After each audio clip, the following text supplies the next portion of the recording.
त्यांची जी एकूणच सगळी जी राहण्याची जी ग्रेस होती ती फार अप्रतिम होती. कधी एकही सुरकुती नसलेला शर्ट, चकाचक पॅन्ट, शूज म्हणजे आणि पांढरे लेदरचे शूज वगैरे असं आणि हॅट कायम त्यांची.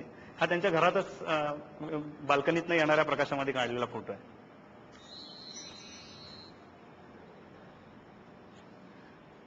आता मी मगाशी तुमच्या प्रश्नाचं उत्तर देतो की अशा त्यांचा फोटो काढण्याचं मला जेव्हा भाग्य मिळालं त्यावेळीची मजा अशी आहे की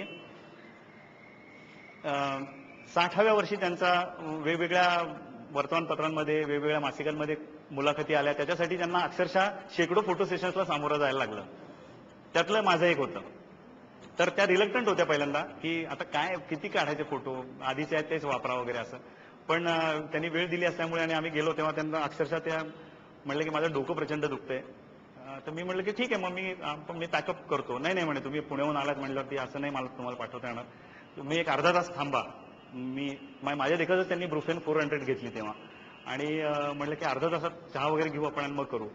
तर तोपर्यंत त्यांनी आतनं मग साड्या मला आणून दाखवल्या की कुठली तुम्हाला यातली पाहिजे ते सांगा म्हणजे मी ती नेसून येईन. मग त्या मी 2 सिलेक्ट केल्या साड्या त्यातल्या. मग त्या साडी चेंज करण्यासाठी गेल्या आणि मी तेवढ्यात लाईट्स वगैरे काढून ठेवले होते इनफॅक्ट त्या तिथे करायचं म्हणून. त्याला सॉफ्ट बॉक्सेस वगैरे लावून ठेवल्या होत्या आणि माझ्या ही गोष्ट लक्षात आली होती की ह्याच गोष्टीला कंटाळल्या आहे. रोज म्हणजे त्या गेल्या आठवड्याभर तेच करत होत्या त्या. रोज ह्या फोटोग्राफरकडे त्या फोटोग्राफरकडे असे फोटो सेशन चालू होते. त्यामुळे त्या कंटाळलेल्या होत्या. मग ते करत असताना पुन्हा मी तेच करायचं असं होतं. तर मी तो पडदा त्यांचा बाजूला केला आणि पेडर रोडच्या घरी फोटो सेशन केलं प्रभुकुंजमध्ये. तर तो पडदा बाजूला केल्यावर ती बाहेर बाल्कनी होती. साधारण 10 फूट बाय 12 फूट आकाराची टेरेस आहे ती.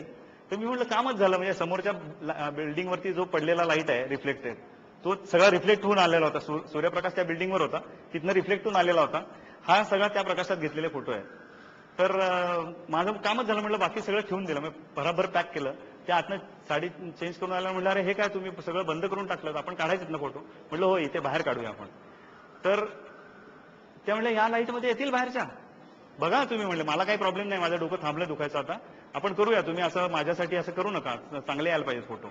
तर म्हटलं नाही अहो असं काही हा लाईट खूप छान आहे आणि याच्यामध्ये खरंच चांगले येतील काही हरकत नाही. आणि मग बाहेर आम्ही गेलो फटाफट वेगवेगळे एक्सप्रेशन म्हणजे एका क्षणात एक एक्सप्रेशन बदलत बदलत बदलत मी ब्लॅक अँड व्हाईट निगेटिव्ह आता डिजिटल काढतो त्यामुळे आता प्रश्न उरत नाही. आम्ही कंटिन्युअस फोटो काढतो पण त्यावेळी black and white negative, colour negative आणि कलर ट्रान्सपरन्सी असं 3 वेगवेगळ्या कॅमेऱ्यात मी शूट करत होतो एका मागोमाग एक आणि लेन्सेस चेंज करून फटाफट त्या तेवढ्याच फास्ट त्या एक्सप्रेशन चेंज करत होत्या. हे सगळं झालं आणि मग ते गॉगल घातला त्यांनी. गॉगल घालू का गॉगल घातला. मग गॉगल काढताना मग असा काढ असं सगळं भराभर त्या सांगत होत्या. मी शूट करत होतो. एवढं सगळं झाल्यावरती म्हणलं काय आता काय अडलंय.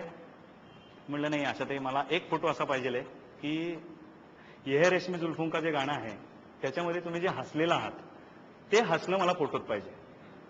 त्यामुळे तू तयार झालास की सांग. म्हणलं मी तयार आहे.